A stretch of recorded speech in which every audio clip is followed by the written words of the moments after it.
इस बार तो आपने बहुत सारी अलग अलग सब्जियां लगाई हैं। हाँ टुनटुनी, इस बार मैंने पहली बार कद्दू की सब्जी लगाई है। जब सारी सब्जियाँ आ जाएंगी तो हमें अच्छा खासा मुनाफा होगा। हाँ, लेकिन पहले हमें इन पौधों का अच्छे से ख्याल रखना होगा। हाँ, वो तो रखेंगे ही।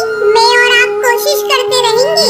टुनटुनी और बंटी कबूतर मिलकर अपनी सब्जियों के खेतों का बहुत अच्छे से ख्याल रखते थे।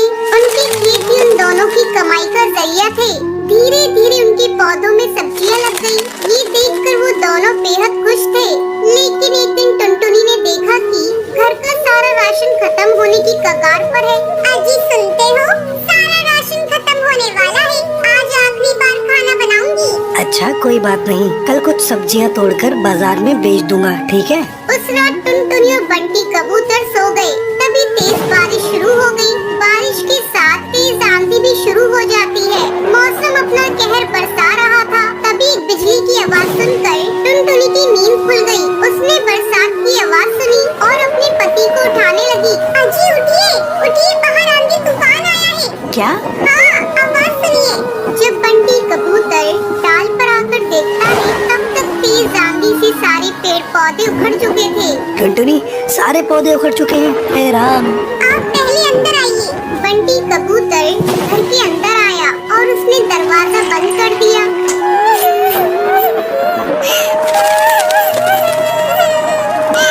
हे राम, अब हमारा क्या होगा?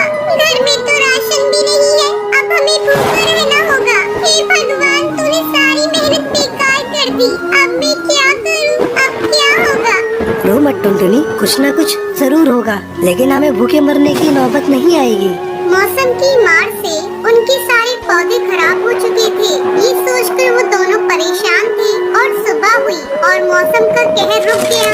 आंधियां बंद हो गई। फिर टुनटुनी और बंटी कबूतर अपने खेत में आए। यहाँ तो सब कुछ तितर बितर हो चुका है, सिवाय इस कद्दू के। तभी उनकी नजरों के सामने एक बड़ा सा कद्दू चमक रहा था।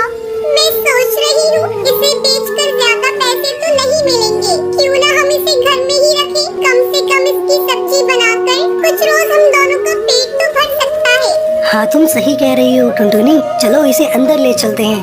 बंटी कबूतर ने उस बड़े से कद्दू को उठा लिया और दोनों घर के अंदर चली गई। बंटी कबूतर ने कद्दू को रसोई में रख दिया। मुझे चाकू देना टुनटुनी। टुनटुनी ने बंटी कबूतर को चाकू दिया और जैसे ही बंटी कबूतर ने उस बड़े से कद्दू को चीरा तो उसमें से चिड़िया के बच्चे की रोने की आवाज आने लगी। ये क्या? आप आराम से चीरिए।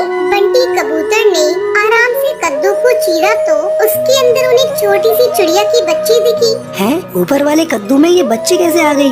ये कुदरत का करिश्मा है। हाँ, लगता है इसे भूख लगी है। इसके लिए थोड़ा दूध ले आऊं, पर घर में तो दूध भी नहीं है।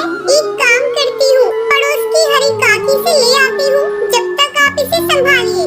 टुनटुनी दूध लेने पड़ोसन के घर चली गई और यहाँ बंटी कबूतर चिड़िया के बच्चे को देखने लगा। भला कद्दू के अंदर ये चिड़िया का बच्चा कैसे आ गया? लगता है ये कोई मामूली चिड़िया नहीं है, जरूर ये करिश्माई है। कुछ देर बाद टुनटुनी दूध लेकर आ गई। टुनटुनी ने जैसे ही बच्ची को दूध पिलाया, वैसे ही उसके पंखों से सोने के सिक्कों की बारिश होने लगी। सोने के सिक्के देखकर बंटी कबूतर और टुनटुनी दोनों हैरानी में पड़ गए। कहीं ये ख्वाब तो नहीं? नहीं, ये सब हकीकत है। ये चिड़िया कोई आम चिड़िया नहीं है, ये जरूर कोई जादुई चिड़िया है। अब हमें क्या करना चाहिए? हमें इसका अच्छे से ख्याल रखना चाहिए। जब तक इसके माता पिता नहीं मिल जाते, अब तक हम गरीब थे, लेकिन इतने सारे सोने से हम अमीर बन गए हैं। तो अब हमें गरीब पक्षियों की मदद करनी चाहिए। आप बिल्कुल सही कह रहे हैं। गरीबी की तकलीफ क्या है वो हमें ही पता है। टुनटुनी और बंटी कबूतर ने उस चिड़िया का बहुत अच्छे से ख्याल रखा और सोना बेचकर मिले हुए पैसों से दोनों ने गरीब पक्षियों की मदद करना शुरू कर दिया। वो दोनों रोज जंगल के गरीब पक्षियों को खाना बांटा करते थे। ऊपर वाला तुम्हें हमेशा बरकत दे। शुक्रिया कालू कौवे, शुक्रिया। टुनटुनी और बंटी कबूतर गरीब पक्षियों की मदद करके अपना जीवन खुशी खुशी बिताने लगते